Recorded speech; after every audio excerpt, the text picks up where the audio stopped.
miomana iona amin'Andriamanitra ao. Ankafaliana no ahafahana mizara zao teny zao indray amintsika tsirairay avy zay aty Tomasina. Isaorana an' Jesosy Tompo ny fahasoavana sy ny famandrapony, ary dia miaraba antsika tsirairay avy nanome mandray an'izao teny zao any an-tokantrano any izay misy antsika tsirairay avy any dia misaotra ny tompontsika fa izy mbola manaiky teny ary sambatra ny miaino ny tenin'Andriamanitra sy ny mankatoy izany. Ny rariko aty am-piandohana dia ny iainonao an'ity fizarana ity hatramin'ny farany ary tsy vita ny iaino fa ankatoy izay voambary eto ianao. Isaorana ny tompo fa vita soamantsara ny fitoriana teto Tomasina ny fahatelopolo sy ny faraka amin'ny telopolo volana Oktobra teo taty Tomasina, ary eto zay dia milaza ihany koa hoe mbola isy fitoriana izay ho atao amin'ny 16 sy 17 Novambra eto Tomasina ihany koa ao amin'ny Kapra manomboka amin'ny 3 ora ariva. Anasana antsika rehetrarehetra tsy ankanavaka na iza na avaiza na atokom-pinoana inona na tsy ao anatina atokom-pinoana na manao ahoana dia asaina andray ny tenin'Andriamanitra satria ho an'ny olona rehetra ny tenin'Andriamanitra ary tsy ankanavaka izany satria ny rehetra dia tian'Andriamanitra azo ny teniny. Hoy izy hoe Andriamanitra dia mandatsaka ny ranonorana amin'ny tsara fanahy sy amin'ny ratsy fanahy, amin'ny olombelona rehetra no hanomezana ny teny ahafahan'ny olona mahazo fiainana satria ny teny ambara dia fanahy sy fiainana. Averiko ihany zany amin'ny sabotsy fa 12 sy ny alahady fa 17 ny volana Novambra ho avy zao 2019 zany ao amin'ny Kapra Tomasina manomboka amin'ny 3 ora ariva anasana antsika rehetrarehetra. Tsy manavaka an'izany izy Jesosy Kristy Tompo fa ho an'ny olona rehetra ny famonjena. Zao tsika ary dia andray teny avy hatrany. Matio 7 fanamasina ny ikasika anao anokatra ny masonao ary ho famelomelomana anao zao teny zao ary ho fiarovana ho anao ihany koa. Matio 7 andininy fa 12. Somary marivorivotra ihany ny toerana misy atsika satria tia Tomasina mihitsika zao manao zao fitoriana zao ary amin'ny toerana izay hitarihan'ny tompo anay anaovana an'izany fizarana izany dia mino zay fa voaraintsika tsara ihany ny feo anatin'izany rehetrarehetra zany. Matio 7 andininy fa 12. Mitandrema ianareo. Zay raha ohatra hoe ny lohateny'ity fitoriana ity zany dia ataoko an'izay hoe mitandrema ianareo. Mitandrema ianareo fandrao voafitaky ny mpaminany santoka izay mankao aminareo amin'ny fitafian'ondry fa ao anatiny dia ambody mitoy izy. Ny vony no amantaranareo azy.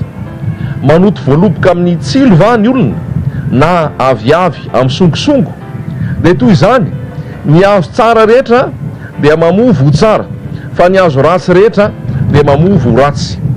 Ny azo tsara tsy mety mamovo ratsy ary ny azo ratsy tsy mety mamovo tsara.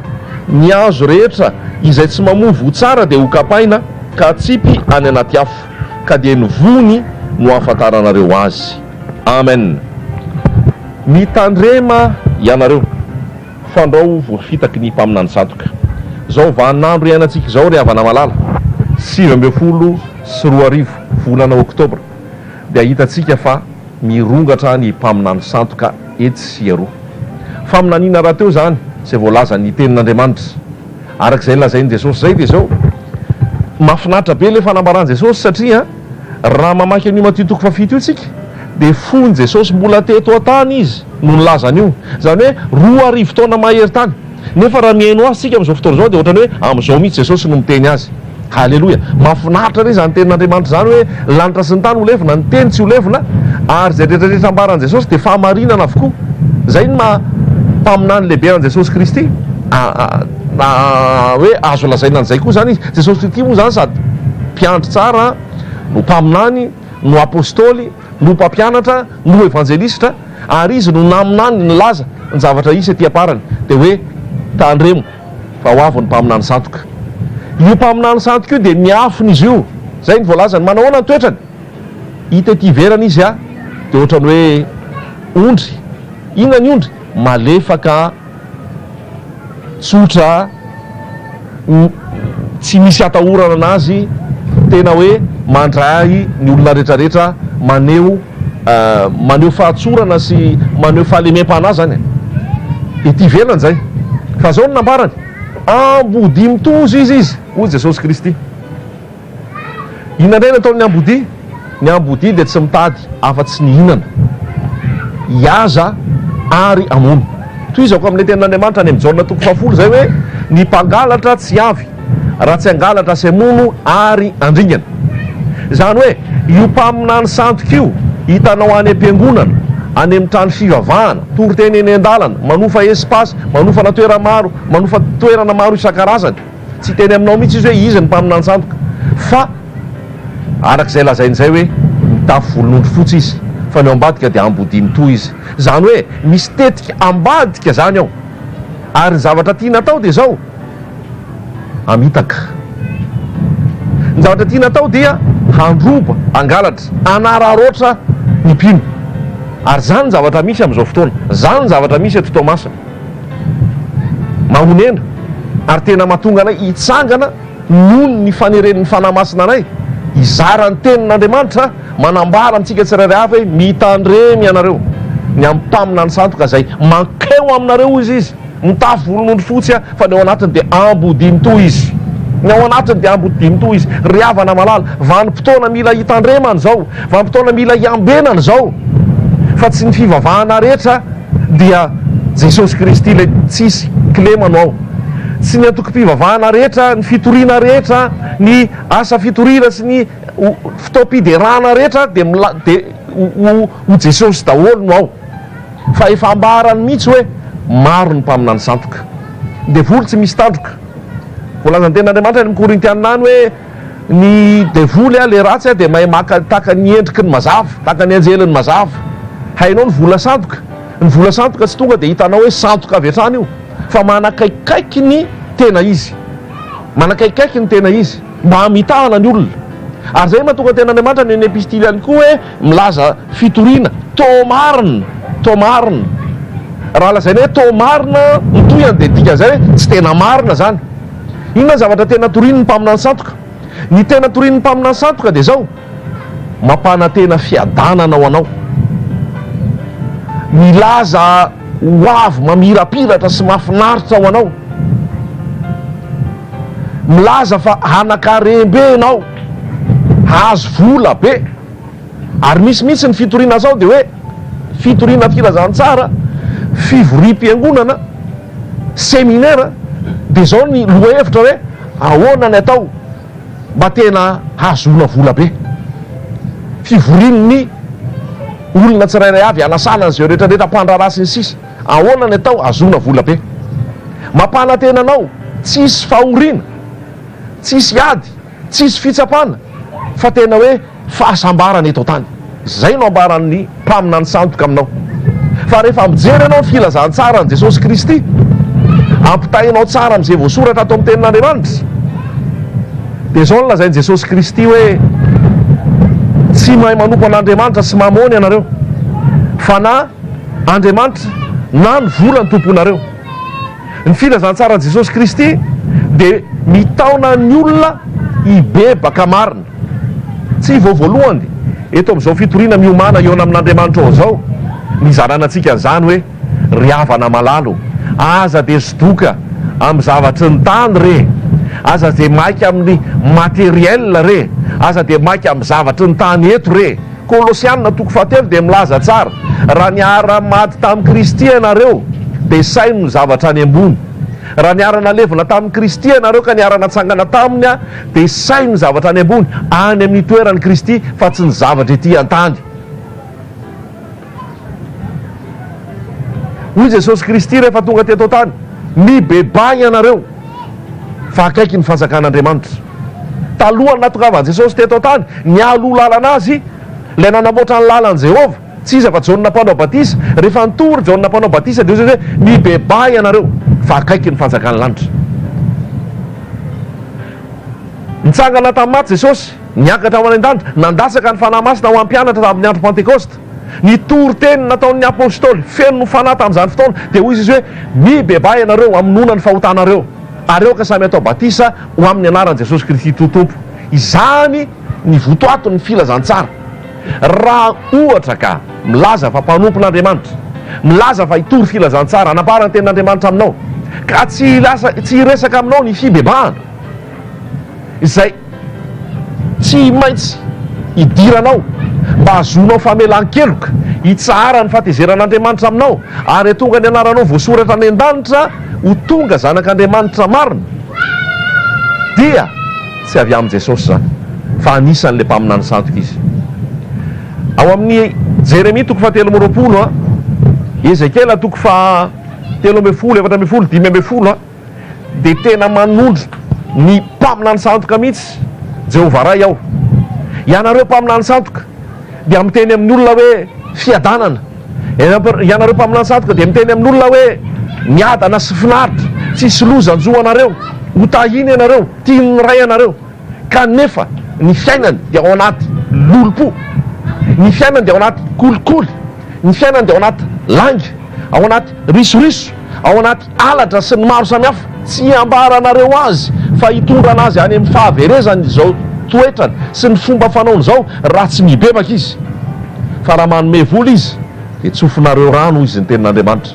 Raha manome materiel ho anao izy, raha manokana vola sy manohana ny asa ataonao izy, dia tsofinao rano izy, ary tena anabaranao fitahina, tena hoe miraradraraka. Kanefa io olona io tsy vita fihavanana tamin'Andriamanitra. Io olona io ao anaty langy, ao anaty kolikoly, ao anaty fijangajangana, ao anaty fahalotalo, ao anaty fahalotolo. Zany hoe tsy mola ny bebaka, tsy mola ny eona tamin'i Jesosy Kristy, tsy mola ny ovafo, fa manao asan'Andriamanitra, manohana ny asan'Andriamanitra. Tsy misy antony eo anatrehan'i Jesosy Kristy zany, tsy misy antony eo anatrehan'i Jesosy Kristy zany, satria tsy mola tafiditra ny fanjakany lanitra izy, tsy mola ny bebaka izy, tsy mola nanolo-tena izy. Aiza ve ka ao anaty toeram-pivavahana anankiray dia saratsarahana arakaraky ny sokajiny olona ny toerana izay hipetrahana. Zay mahavita mame vola bebe dia mitokana amin'ny toerana anankiray, zay manao atonontonony dia mitokana amin'ny seza anankiray, zay tena hoe kelikely dia miaraka amin'ny saraba be bahoaka etsy. Asa ray etsy, 5 alina, mahavita 2 etsy, mahavita mihoatra an'izay dia ny kelikely, dia resaka volana eo am-piangonana. Mamona zany. Ary misy mihitsy zay milaza ho mpanompon'Andriamanitra mamporisika anao amin'io fitiavam-boly io, mamporisika anao amin'io hanambe io, ary any toeram-pivavahana dia atsangano ny poketra mba ho tahina anao, atsangano ambony ny poketra anao mba tena hoe azo vola amin'izay anao amin'ity herinandro ity. Hoento ny seke anao, hoento ny dossier rehetrarehetra manahirana anao any hovana, fa azo fitahina ianao. F'izao Jesosy Kristy dia mamahany olana tokoa. Jesosy Kristy dia milaza hoe mankanisa ty amiko ianareo rehetra miasa fatratra sy mavesatra eta, f'izao nanome anareo fitsarana. F'izao fepetra ry havana malala, ny eto an-tany mandalo ihany, mety ivany olanao eto, azo vola ianao, azo materiel ianao, fa inona moa tsy ho azon'ny olona raha mahazo zao tontolo zao ary izy kanefa very ny ainy. Izay ny fahamarinana tena tia napetraka amintsika amin'izao fandaharana zao.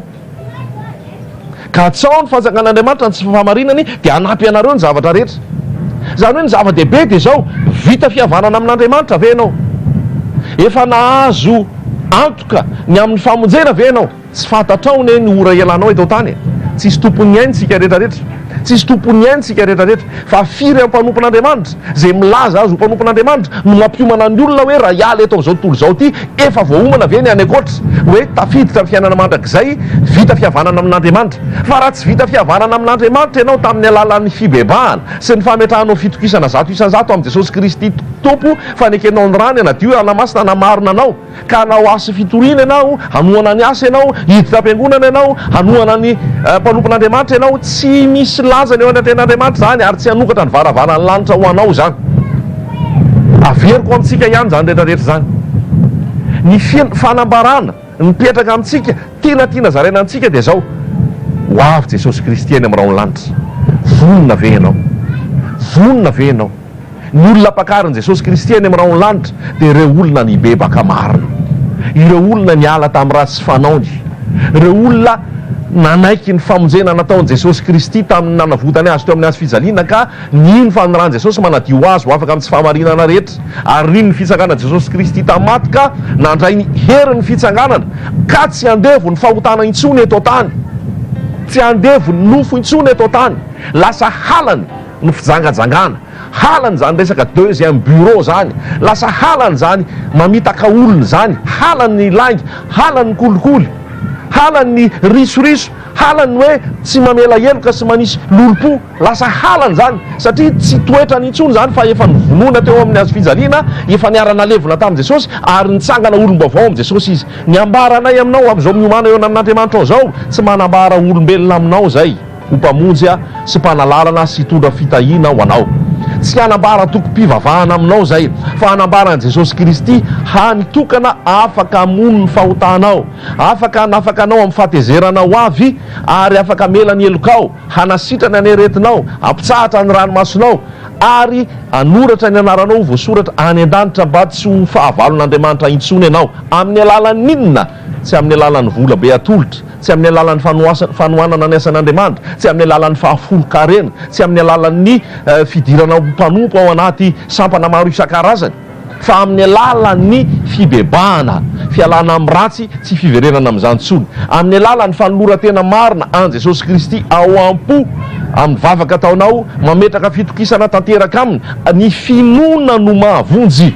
Ary ny finoanao fa io fitsangana Jesosy tamin'ny maty io manaiky azy anjaka atao-poko dia mahazo ny herin'ny fanamasina, ary io herin'ny fanamasina io avy eo ny mahatonga anahy tsy ho andevo intsony, tsy ho lavo intsony, tsy ho potraka intsony, tsy ho andevon'ny olona intsony.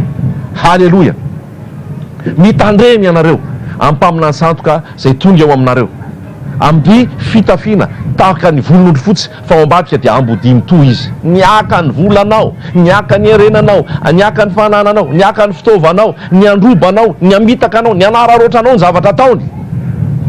Aza sidoky ianao amin'ny fahagagana, aza sidoky ianao amin'ny miracle, aza sidoky ianao amin'izay mety fietsehana, aza sidoky ianao amin'ny resaka délivrance, fa ny devoly mahay manao délivrance, ny devoly mahay manao miracle, ny devoly mahay manao fietsehana maro isan-karazany. Tsy tadidinao va tamin'izy Mosesy tany teo anatrehan'ny Farao rehefa naneho famantarana, navadika bibilava ny tehan'ny Mosesy, hainy magy mazisianina namadika an'izany ho bibilava ihany koa. Sao dia verinao hoe Mosesy ihany na henanao an'izany. Avy eo nisy an'ilay loza anankitelo voalohany zay nataon'ny Mosesy, dia hain'ireo ihany koa nanao an'izany, hainy koa nanao an'izany. Tsy Mosesy ihany na nanao azy, fa teo amin'ny fahatelony tsy haintsony nanao azy. Tia lazaina aminao tsy hosodoka ianao hoe tena be olona be ty toeram-pivavahany ty, tena misy olona mitomany foana ato, misy olona afaka ato, misy olona délivré ato, misy olona manao fahagagana ato, dia hiteny ianao fa ao Jesosy. Tena avy amin'ny Jesosy ve zany ny vono no amatarana ny azo ny tenin'Andriamanitra. Dia makikely ahako ato amin'ny Matthieu 4:20 ny amin'izao hoe mpaminany santoko zao ihany, eo ihany ianao, aza mihetsiketsika ianao, fa manafaka anao zao teny zao ary ambaranao amin'ny olona ihany koa zay mandray ny teny. Matthieu 4:20 zao no voasoratra, 1:4, mitandrema fandrao isy amitaka anareo, fa maro no avy amin'ny anarako hanao hoe izao ny Kristy, ka maro no voafitany. Anisan'ny famantarana voalohany nambaran'i Jesosy rehefa nanilaza tamin'ny mpianatra izy naminany aminy hoe vanim-potoana ohatrany ahoana ny fotoana zay ahatongavan'i Jesosy, dia anisan'ny famantarana io dia hoe isy ny mpaminany santoka. Mitandrema ozy izy fandrao isay mitaka anareo, fa maro no avy amin'ny anarako, dia anao hoe izany Kristy ka maro no voafitany. Zany zavatra misy amin'izao fotoana. Be da be nkeny mivavaka e, be da be nkeny makany am-piangonana e, be da be nkeny ao anaty sampana mafana fo e, fa voafitaka e, voaroba e, tsy voasoratra ny an-danitra akory ny anarany satria izy mbola mitoetra ao anaty fahotana e, tsy nanolo tena marina ho an' Jesosy ao anaty fanompoana tsy izy e, fa ampanantenan'ny mpanompon'Andriamanitra fotsiny hoe mahazo fitahiana, matoa anao voataza zay dia tian'Andriamanitra ary mahazo valim-bavaka ianao dia tian'Andriamanitra, fa tandremo fa fitaka zany. Folo ny boka ny diovina, fa raha ihany nanatona an'i Jesosy, ny 7 ozy izy lasa iza daholo. 5,000 mahery ary no novokisana tao anatin'ny tamin'ny alalan'ny mofo 5 sy azan-drano 2, fa taiza daholo reo rehefa maty teo amin'ny azo fijaliany Jesosy Kristy. Olona kavitsiana azo isaina amin'ny ratsan-tanana sisany teo, fa tsy ny fahitana mofo 5 sy ny azan-drano 2 no midika fa tafiditra amin'ny fahatsangany lanitra. Ny zanak'Israely nahita ny fahagagana tany anefitra, nahita ny ranomasina mena ny sokatra, nahita ny rano zay namoaka ny vato lava zay namoaka rano iainan'izy ireo. Tsy izy iny fa Jesosy Kristy. Samy ninana ny mana, samy ninana papelika, fa tsy misy tafiditra tany Kanana daholo reo tandremo. Reo le mivoaka avy any Egypte ireo, le génération any Mosesy anankiroa ihany ny tafiditra tany. Mosesy ary tsy tafiditra, fa zay teraka tety anefitra tamin'ireo no tafiditra. Nefa reo olona rehetrarehetra reo lazaiko anao miracle nge nitan'ireo e, fa gagana be nge nitan'ireo e, zava-mahagaga be da be nitan'ireo, fa tsy natonga finoana tao aminy zany, tsy nampisy tahotra an'Andriamanitra tao aminy zany, tsy nafisy mpibebahana tao aminy zany, fa naringa an'Andriamanitra izy satria tsy nankasitrahan'Andriamanitra.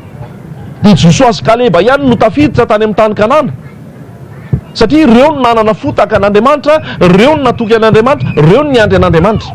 Amin'izao fotoana izao firisan-jaton'ny olona ao am-piangonana, ao amin'ny trano fivavahana no hiditra ny fanjakan'ny lanitra.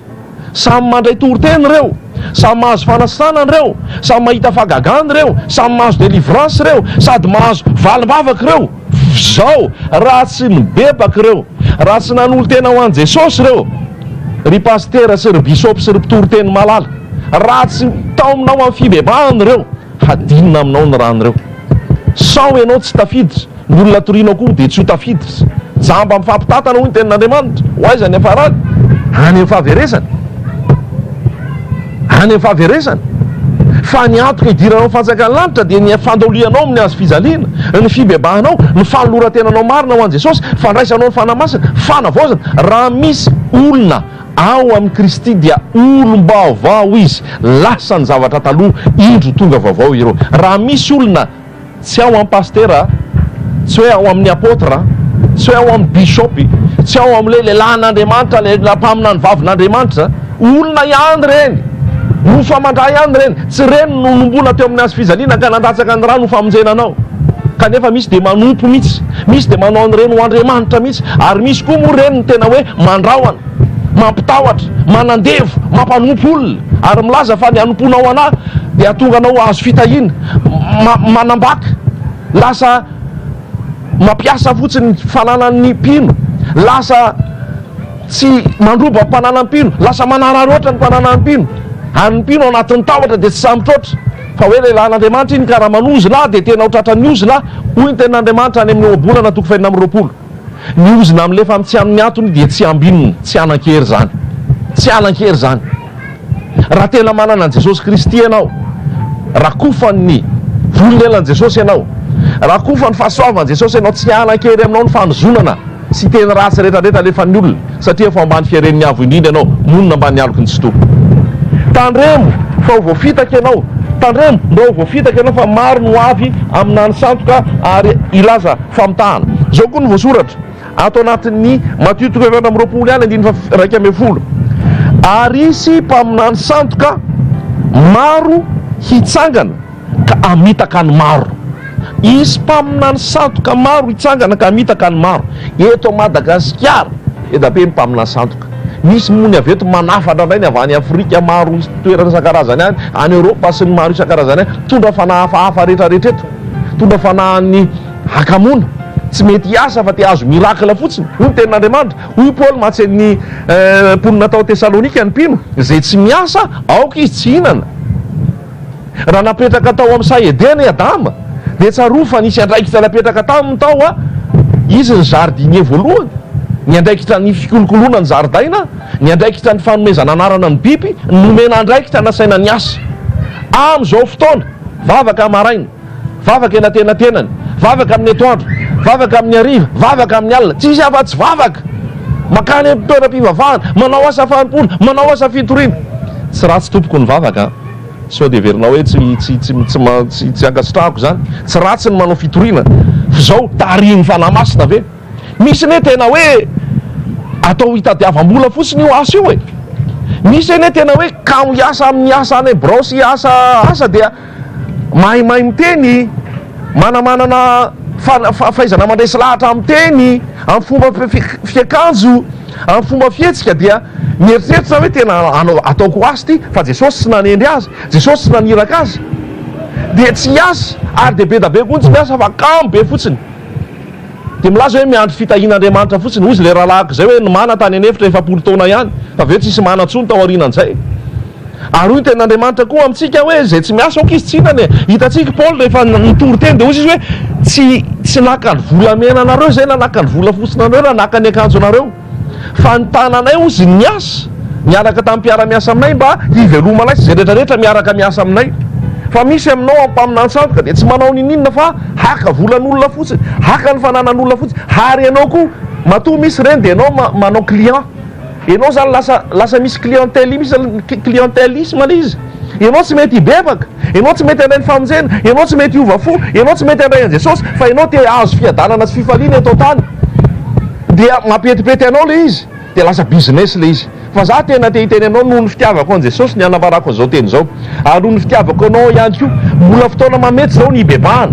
mbola fotoana mamety zao ny anolora-tena zao no lazainy koa Matthieu 4:17 koa raha misy manao aminareo hoe indro aty Kristy na indro ary aza mino ianareo fa hisy Kristy sandoka sy mpaminany sandoka hitsangana ka aneo famantarana lehibe dangereux zany isy Kristy sandoka ozy izy hitsangana ka aneo famantarana lehibe sy fahagagana ary azo ataona dia ny olom-boafidy aza dia ho fitahana zany hoe fahagagana io mandeha fa be da be tsy avy amin'ny Jesosy be da be tsy avy amin'ny tompo fa ny tena avy amin'ny Jesosy dia zao olona mibebaka marina olona afaka amin'ny fahotana olona manana fahamasinana olona tsy andevon'ny fahotana satria ny herin'ny azo fijaliana ny herin'ny fitsanganana olona zay miaina amin'ny fitiavana ny olona rehetra ny vonony amantarana ny azo ny vody adavina tompoka dia ny fanetretena tahaka ny toetra an' Jesosy lay nanetritena na dia Andriamanitra aza dia nidina ambany dia ambany naka niendriky ny mpanompo ary nanompo fa amin'izao fotoana zay milaza ho mpaminany sandoka dia ampanompo manandevo olona amin'ny zavatra rehetrarehetra atao dia olona zaina fa ho fitahina ao anazy io satria manompo izy fa hoy Jesosy zay te ho lehibe aminareo aoko mpanompony izy rehetrarehetra ny zanak'olona tsy tonga mba hotopona fa tonga mba hanompo mba ho avitra sy olony maro ny tokony ho hita eny amin'ny mpanompon'Andriamanitra dia olona manompo zany olona manome ho an'ny hafa olona mizara ho an'ny hafa olona tsy tia tena olona tsy mihinana ny ondry amin'izao fotoana tena efa tsisy volontsony ny ondry fa lany ny mpiandry sandoka efa mahia ny ondry efa folaka ny ondry dia sy raharaha ny mpiandry sandoka tsony fa mitady ondry matavy hafa indray izy ondry zay mbola misy nofony mbola misy volony tsara dia indray no esory indray ny volon'ondry dia ho anazy esory indray ny nofony ondry dia avela indray dia mitady hafa indray izy loza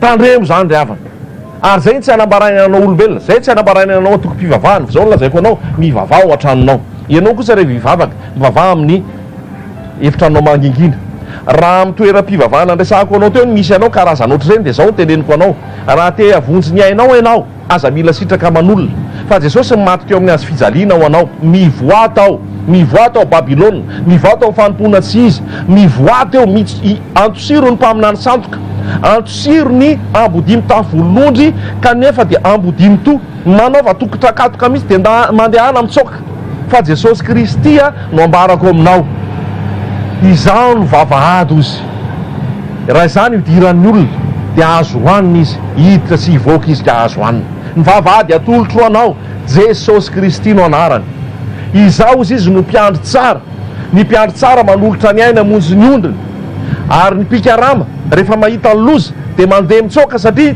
tsy mpiandry izy fa pikarama fa Jesosy Kristy eo aminao eo foana izao no lalana sy fahamarinana ary fiainana tsy misy makany amin'ny ray fa tsy amin'ny alalako ny zavatra tiako tenenina aminao dia izao ilaina ny mpanompon'Andriamanitra ilaina ny mpitaizanao ara-panahy zao raha tena ao amin'i Jesosy marina fa alohan'ny mpitaizana-panahy sy ny mpanompon'Andriamanitra enao mihitsy aloha ny fankazara amin'i Jesosy Kristy ianao mihitsy aloha ny mankanesa eo an-tongotra Jesosy Kristy amin'ny alalany vavaka amin'ny alalan'ny tenin'Andriamanitra ao amin'ny efitranonao mangingina ianao mihitsy aloha ny manana firaisanaina amin'i Jesosy Kristy izy ilay tena voaloboka tokony iraiketanao mba hanananao fiainana androany mbola tsy tara ianao raha fantatrao fa tena tany amin'ny fanompona tsy izy mbola tsy tara ianao raha fantatrao fa tena robaina sy ny fitahampaminany sandoka rehetra androany manatona an' Jesosy hivavaky tsika tena hoe mivavaka ao anao ahako a mantsira dia avotsory avelao zany rehetra zany manatonan Jesosy maro ary ianao raha fantatrao fa ao anatin'ny fanompoana tsy izy ianao amin'ny fitoriana tsy izy ianao